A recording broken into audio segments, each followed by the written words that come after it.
새해 첫 주일 예배를 드리는 우리 모두 위에 하나님의 은혜와 평강이 함께 하시기를 축복합니다. 특별히 바라는 것은 올 한 해 우리 교회에 드려지는 모든 예배 가운데 성령과 또 말씀이 충만하기를 소망합니다. 예배하는 자마다 하나님 주시는 말씀으로 능력을 얻고 무엇보다 여러분 삶의 지혜를 설교 말씀을 통해서 잘 얻을 수 있기를 바랍니다. 삶이 곤고함에 찾아올 때가 있는데 그때에도 우리는 예배를 놓칠 수가 없어요. 그때 하나님 주시는 위로와 회복, 치유의 역사가 반드시 일어날 수 있기를 축복합니다. 여러분, 우리가 세상과 다름을 말할 때 우리에게 가장 큰 차이점은 우리가 믿는 분이 있다는 것이죠. 우리는 하나님을 믿습니다. 그 하나님을 만날 수 있는 성전과 예배가 있습니다. 이게 얼마나 감사한 일인지 몰라요. 하나님은 어디에나 계시지만 그 첫 번째 약속의 장소가 예배의 자리입니다. 예배의 자리에서 하나님을 만나는 사람이 일상 중에서 하나님을 경험할 수 있는 거예요. 이 새해 우리가 모두 예배에 대한 그러한 결단이 있기를 바랍니다. 여러분, 예배의 자리에 나오실 때에도 습관적으로 나온다든가 아니면 의무감에서 나오는 게 아니라 정말 내가 예배에 나가서 하나님을 만난다, 그런 간절한 마음으로 예배에 참석할 수 있어야 됩니다. 그래서 예배에서 가장 중요한 것은 하나님과의 교통이에요. 교통. 우리가 억지로 앉아있으면 그 교통이 잘 안 돼요.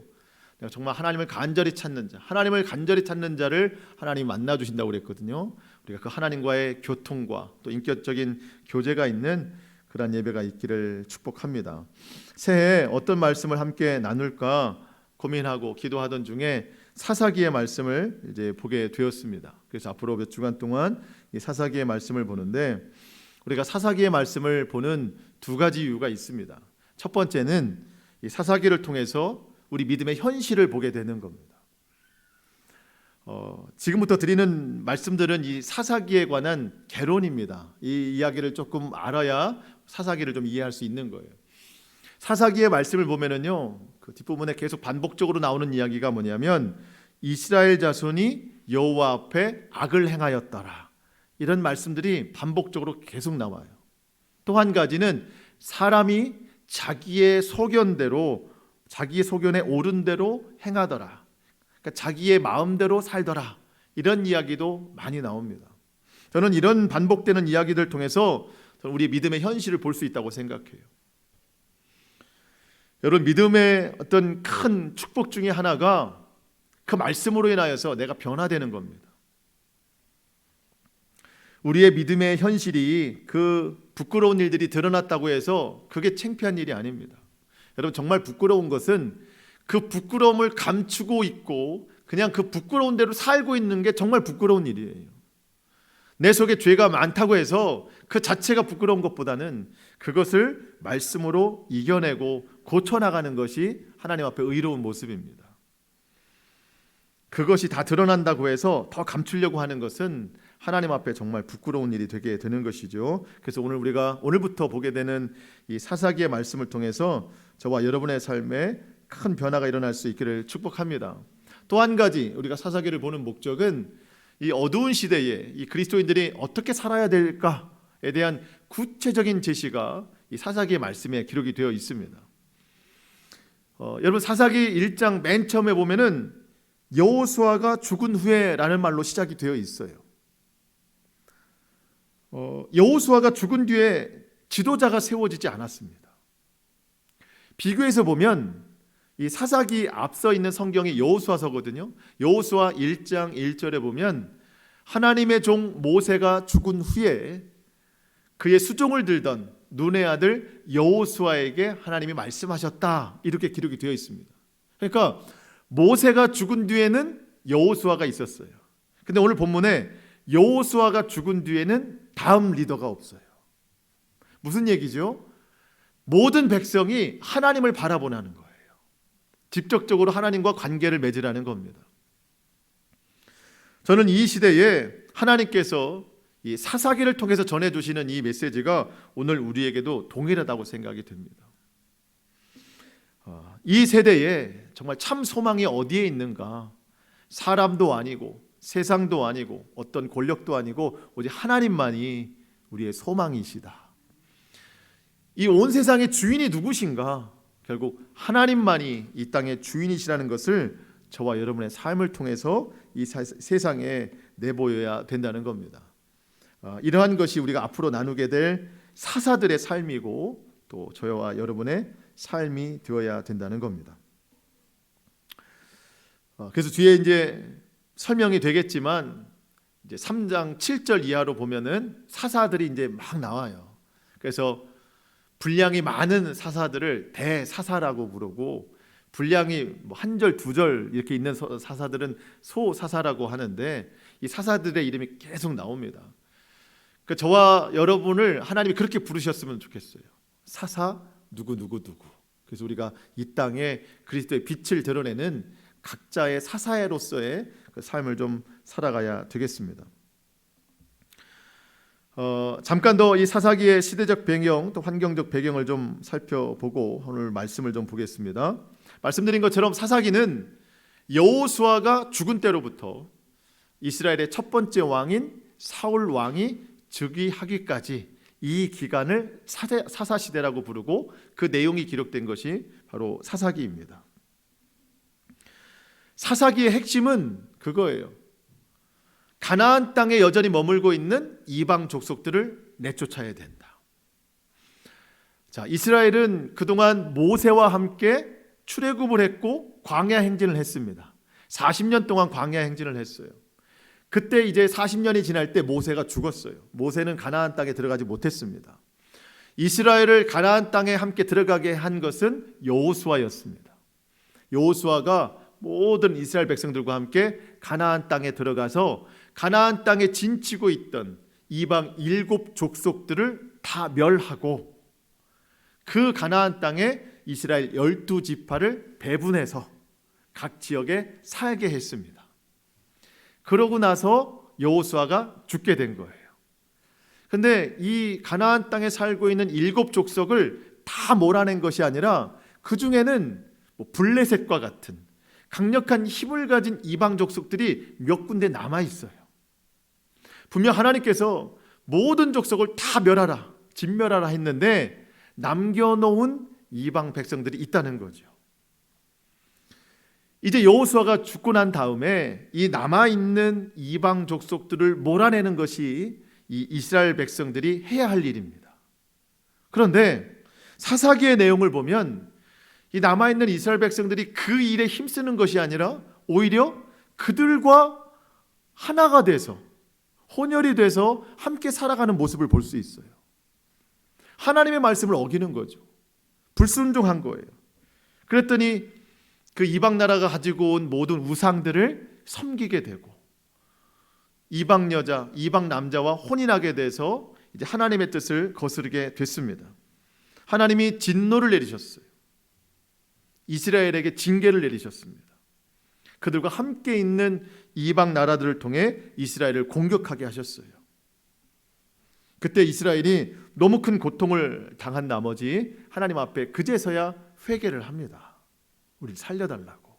하나님께서 그 고통의 소리를 들으시고 각 군대에서 이제 각 곳에서 사사들을 하나씩 세워서 그 이방 민족들과 싸워 이기게 하셔서 그 손에서 건져내시는 것, 그것이 바로 사사기의 내용입니다. 그렇게 쓰임받은 사사들, 여러분 기억나시는 사사 있으시죠? 없으시죠? 기드온, 그리고 우리가 제일 잘 아는 머리가 길었던 삼손, 다 사사입니다. 여자로서는 드보라. 또 그리고 그 우리가 히브리서에 가면 뭐 사사들 다 기록할 때 입다라는 사사가 나와요. 그러면 사사, 뭐 여러 가지 사사 이름들이 많이 나옵니다. 이들을 통해서 하나님께서 그때마다 구원을 해주시는 거예요. 근데 이스라엘이나 우리나 똑같이 맨날 돋아지는 게 있어요. 그게 뭐냐면 죄의 재발입니다.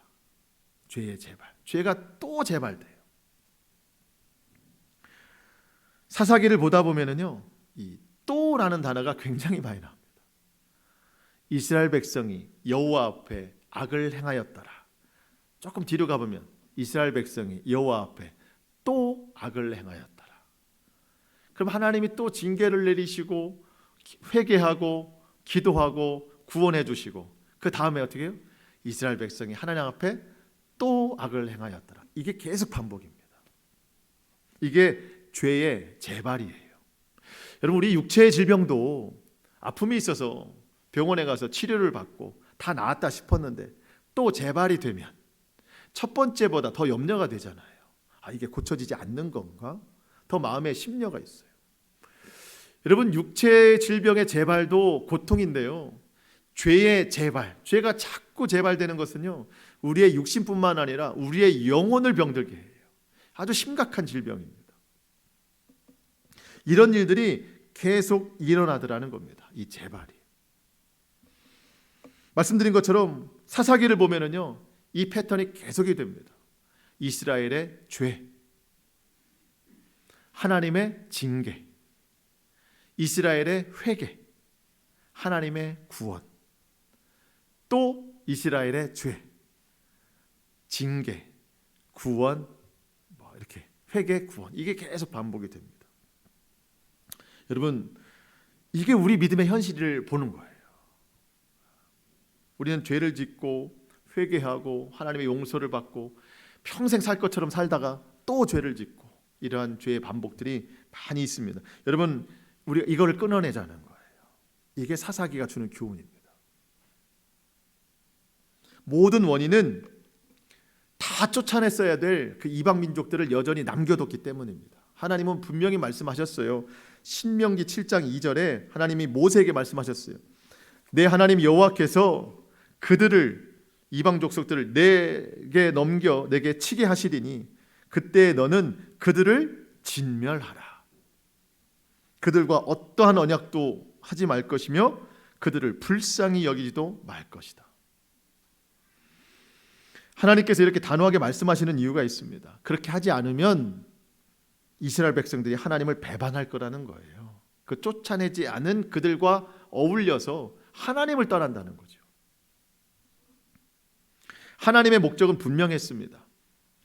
여호수아를 통해서 가나안을 정복했기 때문에 이제는 그 12지파가 그 땅에 정착해서 믿음으로 살라. 이것이 하나님의 뜻이었습니다.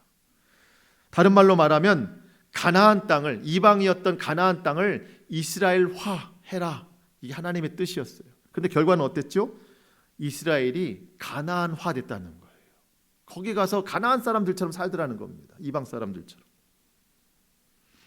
오히려 정복한 이스라엘이 정복당한 그 이방 민족에 흡수돼 가지고 이방 사람들처럼 사는 거예요. 하나님이 진노하셨습니다. 오늘 우리에게 주시는 교훈은 뭘까요?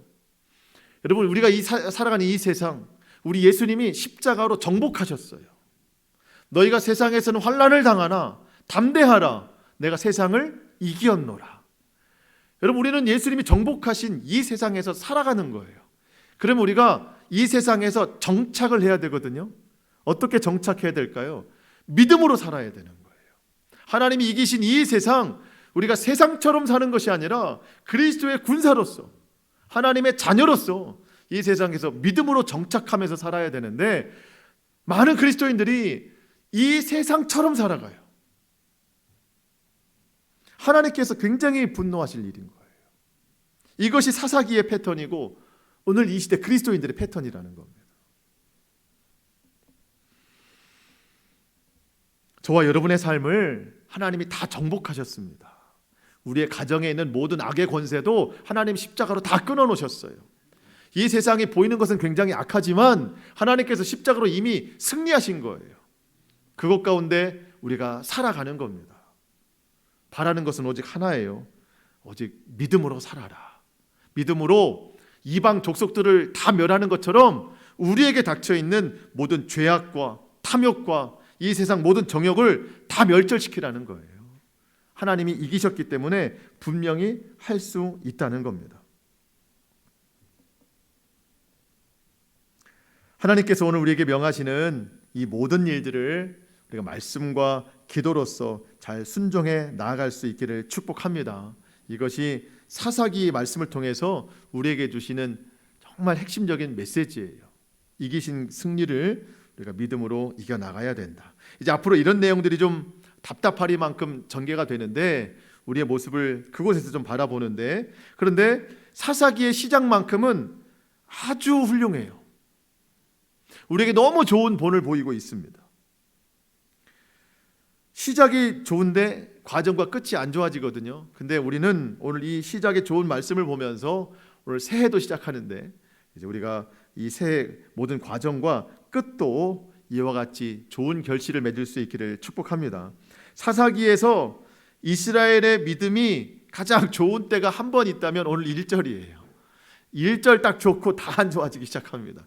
얼마나 좋은가요? 1절 한번 보겠습니다. 1절 한번 같이 읽어보겠습니다. 시작. 여호수아가 죽은 후에 이스라엘 자손이 여호와께 여쭈어 이르되 우리 가운데 누가 먼저 올라가서 가나안 족속과 싸우리까. 아멘. 시작이 너무 좋습니다. 자, 여호수아가 죽었어요. 지도자가 없어요. 대신 기도해 줄 사람이 없어요. 이제는 백성들이 기도해야 됩니다. 하나님 앞에 여쭈어 이르되 모든 백성들이 기도합니다. 하나님이 몰아내라고 하신 이 남아있는 이방 족속들 누가 먼저 가서 몰아내야 되겠습니까? 12지파 중에 하나 골라주세요. 우리가 가겠습니다. 여러분 얼마나 멋있어요. 기도했다는 자체도 멋있고 기도의 내용도 다 하나님의 뜻입니다. 여호와께 여쭈어 이르되. 여러분 올 한 해 우리의 삶이 이와 같기를 축복합니다. 늘 기도에 힘써야 돼요. 하나님의 뜻을 물어야 됩니다. 우리는 큰 거는 하나님께 기도하는데 작은 건 기도 잘 안 해요. 그렇지 않습니다. 큰 것이든 작은 것이든 다 기도해야 돼요. 그래서 저와 여러분의 올 한 해 우리 입술에서 제일 많이 나오는 말, 하나님 어떻게 할까요? 하나님 어떻게 할까요? 눈을 감지 않아도 이게 기도예요. 하나님 어떻게 할까요? 늘 순간마다 하나님 앞에 그러한 기도가 많이 나오기를 축복합니다. 그러면 하나님은요 그 기도에도 응답하세요. 여호와께 여쭈어 이르되. 이렇게 기도했더니 2절에 어떻게 시작하죠? 여호와께서 이르시되. 여쭙는 자에게는 하나님의 이르시되가 바로 나옵니다. 올 한 해 하나님과 나와의 관계, 하나님과 우리 가정과의 관계, 하나님과 우리 교회와의 관계가 1절과 2절의 관계가 되어야 되는 거예요. 여호와께 여쭈어 이르되 하면 하나님이 여호와께서 이르시되 바로 응답하시는 이러한 관계. 자, 2절 한번 보겠습니다. 여호와께서 이르시되 유다가 올라갈지라 보라 내가 이 땅을 그의 손에 넘겨 주었노라 하시니라. 여러분 하나님은 응답하실 뿐만 아니라 약속도 주십니다. 유다가 올라가면 너희가 올라가서 쟁취할 땅을 내가 너의 손에 넘겨주겠다. 승리까지 주시는 거예요. 하나님의 이 약속의 말씀이 떨어지니까 3절 시작이 어떻게 돼 있죠? 유다가 바로 올라가는 겁니다. 3절 유다가 그의 형제 시므온에게 이르되 내가 제비 뽑아 얻은 땅에 나와 함께 올라가서 가나안 족속과 싸우자. 그리하면 나도 내가 제비 뽑아 얻은 땅에 함께 가리라 하니 이에 시므온이 그와 함께 가니라. 여러분 유다가 하나님의 응답을 듣고 곧바로 순종했습니다. 여러분 순종이라고 하는 것은요 쉬운 일이 아닙니다. 지금 유다가 순종해야 될 일이 뭐죠? 여전히 남아있는 이방 족속들을 쳐서 멸하는 겁니다. 아직도 남아있다고 하는 것은 만만치 않은 상대라는 거예요. 두려운 상대라는 겁니다. 그리고 유다가 시므온에게 말하는데 우리가 올라가서 싸우자. 이 말은요 위치적으로도 굉장히 불리한 입장에 있다는 겁니다. 그럼에도 불구하고 유다는 하나님 말씀에 순종했습니다. 왜? 하나님께서 그 땅을 내 손에 넘겨주셨다. 이 말씀을 믿기 때문입니다. 믿음으로 순종하는 거예요. 유다와 시므온이 그렇게 하나님 말씀에 순종, 몸으로 반응했더니 하나님께서 실제로 그 약속하신 것을 승리로 쟁취케 하십니다. 4절과 5절 말씀. 유다가 올라가매 여호와께서 가나안 족속과 브리스 족속을 그들의 손에 넘겨주시니 그들이 베색에서 10,000명을 죽이고 또 베색에서 아도니 베색을 만나 그와 싸워서 가나안 족속과 브리스 족속을 죽이니. 여러분, 결코 쉽지 않은 전쟁이었지만 하나님께서 그 대적들을 이스라엘 손에 넘겨두시니까 수많은 이방 군대 또 이방 왕을 죽일 수가 있었습니다. 여러분, 이 패턴이 굉장히 중요해요. 1절에서 하나님 앞에 기도했죠. 1절에서 하나님의 뜻을 묻는 기도를 했어요. 하나님 어떻게 할까요? 그랬더니 2절에서 여호와께서 이르시되 하나님이 응답해 주셨어요. 그랬더니 3절에서 유다가 그 응답하신 말씀을 듣고 순종을 했습니다. 그랬더니 4절에서 5절에서 하나님께서 그 순종을 보시고 하나님의 손이 일하기 시작했어요. 그 놀라운 결과를 보게 된 것입니다. 자, 여러분, 우리가 어떤 패턴을 따라가느냐가 중요해요. 제가 서두에서 말씀드린 사사기 전체의 패턴이 있고 오늘 본문에 나오는 이 패턴이 있어요. 사사기 전체의 패턴이 뭐였죠? 이스라엘이 하나님 앞에 불순종해서 죄악을 저질렀어요. 그때 하나님이 분노하셔서 징계를 내리셨어요. 너무 고통 중에 있어서 회개했어요. 그때 하나님이 사사를 통해 구원하셨어요. 또 죄를 짓고, 이 패턴이었습니다. 전체는. 그런데 오늘은 하나님의 뜻을 묻고 기도를 했고 하나님이 응답하셨고 응답에 순종했고 순종의 역사를 이루셨습니다. 여러분, 우리가 어떤 패턴을 가지고 살아야 될까? 첫 번째예요? 두 번째예요? 두 번째라는 거예요. 올 한 해 저와 여러분이 이와 같은 삶을 살기를 축복합니다. 하나님은 기도하는 자에게 반드시 응답하십니다. 말씀으로 응답하세요. 그러면 우리는 3절에서 곧바로 순종을 해야 돼요. 물론 순종 자체가 어려워요. 하지만 하나님께서 우리 기도의 제목을 우리 손에 넘겨주셨어요. 내가 순종만 하면 하나님은 반드시 역사하십니다. 이기게 하십니다. 두려워하지 말고 여러분 순종하십시오. 그럼 우리는 결국 4절과 5절에 이 놀라운 역사를 보게 될 것입니다. 우리의 가정 또한 그렇게 해야 되는 거예요.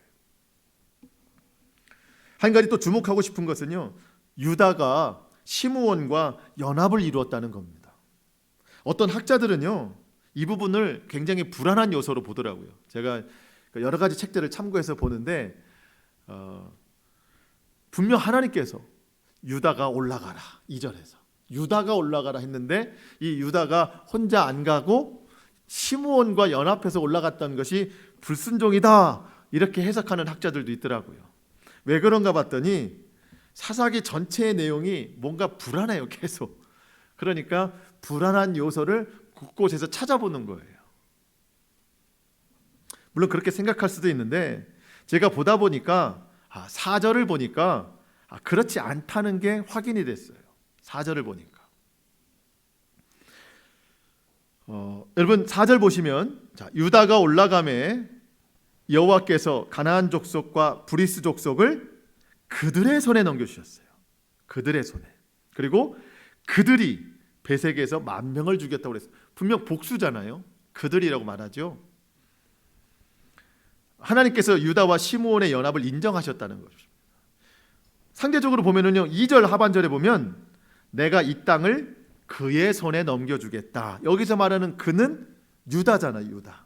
유다야 올라가라 했을 때 처음에는 그의 손에 넘겨줬는데 유다가 시므온과 연합을 이루어서 가니까 하나님께서 그들의 손에 넘겨주셨다. 이것은 하나님이 그 두 족속의 연합을 인정하셨다는 뜻입니다. 우리 개인의 믿음도 중요하지만 여러분, 믿음과 믿음이 만나는 연합을 이룰 때에 더 큰 역사가 일어납니다. 자, 여러분, 그의 손에 넘겨주심과 그들의 손에 넘겨주시는 것, 어떤 게 더 좋아요? 그들에 넘겨주시는 것, 이게 더 큰 역사입니다. 그렇기 때문에 우리는 믿음으로 연합을 이루어야 되는데 그 첫 번째가 가정입니다. 가정. 한 사람 믿음보다 두 사람 믿음이 더 큰 역사가 일어나요. 한 사람 기도하는 것보다 두 사람, 세 사람이 기도하는 게 더 큰 역사가 일어나요. 그들에게 임하시기 때문이죠. 여러분, 그래서 올 한 해 우리 모든 가정이 더욱 믿음으로 하나 되는 가정 될 수 있기를 축복합니다. 여러분 더 기도하시고 더 말씀 가까이 하시고 더 예배드리기를 기뻐하시기 바랍니다. 가정 중에 대표 한 사람이 할 일이 아닙니다. 모든 가족이 함께 할 때 그 가정에 더 큰 역사가 반드시 일어난다는 겁니다. 교회도 마찬가지죠. 교회도 믿음으로 연합을 이루어야 됩니다. 믿음의 연합은 곧 사랑으로 하나됨이거든요. 우리가 믿는 분은 하나님이십니다. 수직적인 관계예요. 그 수직적인 관계가 잘 이루어지면 수평적인 관계가 이루어지거든요. 성도들과의 사랑이 하나됨으로 이루어집니다. 이 수직과 수평이 하나 되면 온전한 십자가예요. 저와 여러분이 하나님을 잘 믿고 그 믿음으로 형제자매를 사랑하는 온전한 십자가의 삶을 살아갈 수 있기를 축복합니다. 이 아름다운 연합 가운데 주님께서 큰 역사를 나타내신다는 것이죠. 자, 마지막으로 한 가지만 보고 마치는데, 그럼에도 불구하고 오늘 본문 중에 불안한 요소가 하나가 나옵니다. 그게 뭐냐면 이방 풍속을 따르는 게 시작이 됐다는 거예요. 벌써 5절에서 보면은요, 베색이라는 곳에서 아도니 베색과 만나 싸웠다. 이 아도니 베색은 베색의 왕입니다. 이 아도니 베색이 도망가요. 그랬더니 유다가 가서 붙잡습니다. 붙잡아가지고 어떻게 했나? 6절 하반절에 보니까요, 그 아도니 베색의 엄지손가락과 엄지발가락을 잘랐다 이랬어요. 여러분 지금까지 성경을 봐도 이스라엘이 이렇게 한 적은 없어요. 이방 왕을 붙잡아도. 근데 왜 이런 일을 했을까요? 이게 이방 민족의 풍습입니다. 다른 나라 왕을 붙잡으면 그 왕의 엄지발가락, 엄지손가락을 잘라내는 것이 그 권세를 완전히 무너뜨린다고 생각하는 거예요. 완전한 승리라고 생각하는 거예요. 이게 이방 민족의 풍습입니다. 이걸 지금 누가 따라하고 있는 거예요? 이스라엘이 따라하고 있는 거예요. 그냥 쉽게 넘어갈 일 같기도 하지만 이러한 작은 하나하나가 모여져서 결국 이스라엘이 무너지게 되더라는 것이죠. 그렇게 잘려진 아도니 베색이 하는 말이 7절에 보니까, 내가 그동안 70명의 왕들을 붙잡아서 그들의 엄지손가락, 엄지발가락을 다 베어내고 그들을 내 상 밑에 무릎 꿇게 해서 내 상에서 떨어지는 음식들을 먹게 했는데, 저 유대인들, 저 이스라엘의 하나님이 나를 그와 같은 지경에 만드셨구나. 내가 하던 일인데 저들도 하고 있구나. 이렇게 지금 이야기하는 거예요. 여러분 이스라엘의 믿음이 오늘 1절부터 너무 좋게 출발했어요. 그런데 점점점 연합까지는 괜찮았어요. 근데 점점점 이방 문화에 틈을 보이기 시작합니다. 처음에는 작은 것이라고 했었어요. 그런데 점점점 그 틈이 벌어져서 결국 그 이방 민족이 이스라엘을 삼켜버립니다.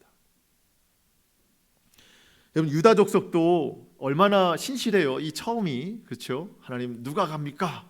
유다가 가라. 그래서 유다가 탁 용감하게 치고 올라가잖아요. 잘했어요. 그게 1장 시작인데 1장이 채 끝나기도 전에 1장 19절에서 보면 하나님이 그들과 함께 하심으로 이겼는데 그 중에 철병거가 있는 족속들을 쫓아내지 못했다 그랬어요. 그러니까 하나님이 함께 하시는데도 여전히 남겨놓는 이방 민족들이 있다는 거예요. 왜냐하면 그들이 사용하고 있는 이 철기 문화를 내가 갖고 싶은 거예요. 군사력으로나 농경사회에서나. 그러니까 쟤들은 죽이지 마. 우리가 필요해. 라고 하면서 겸하여 살게 되는 거예요. 조금씩 틈이 벌어지기 시작합니다. 그 틈은 결국 믿음의 뚝을 무너뜨리게 합니다. 그 뒤부터가 이제 다 무너지는 이야기가 이제 아까 말씀드린 그대로가 나오는 거예요. 자, 여러분 어떤 교훈을 줍니까? 우리가 이 세상에서 주님 십자가로 정복한 이 세상 믿음으로 정착하면서 살아가야 되는데, 내가 그리스도인으로 산다고 하면서도 조금씩 이 세상 향락과 문화, 이 정도는 괜찮겠지 하면서 내가 받아들이는 것들 때문에 결국 내가 완전히 무너질 수 있다는 거예요. 작은 것이라고 쉽게 받아들이면 안 됩니다. 여호수아 군대가 큰 성 여리고는 무너뜨렸는데 그 다음에 있는 작은 아이성에게 참패를 당했습니다. 왜 그렇죠? 만만하게 보다가 이 정도는 괜찮다 생각하다가 완전히 무너졌습니다. 여러분, 저와 여러분에게는요, 우리가 잘 알고 있는 나의 불안한 요소가 있어요. 재발되는 것들이 늘 있습니다. 그걸 너무 당연하게 여기지 말고, 너무 쉽게 생각하지 말고, 그 나를 무너뜨리는 일들에 대해서 더욱 단단하게 믿음으로 그것들을 몰아내야 되는 겁니다. 기도해야 돼요. 말씀으로 채워서 내 속에 있는 더럽고 추악한 것들, 이 세상 문화, 향락 이런 것들을 점차 무너뜨려야 되는 거예요. 그때 하나님께서 우리를 도우셔서 온전한 승리를 이룰 수 있게 한다는 거예요. 하나님은 우리가 연약한 존재라는 걸 다 아세요. 그렇지만 그 부분까지도 우리 손에 맡기신다 이렇게 말씀하셨습니다. 우리가 그 하나님의 능력을 힘입어서 날마다 또 순간마다 주님 주시는 그 능력으로 승리를 이루어 나가는 저와 여러분의 삶이 될 수 있기를 주님의 이름으로 축복합니다. 자, 말씀을 마치겠습니다. 여러분, 새해가 시작됐어요. 우리가 영적으로 더 견고해져야 됩니다.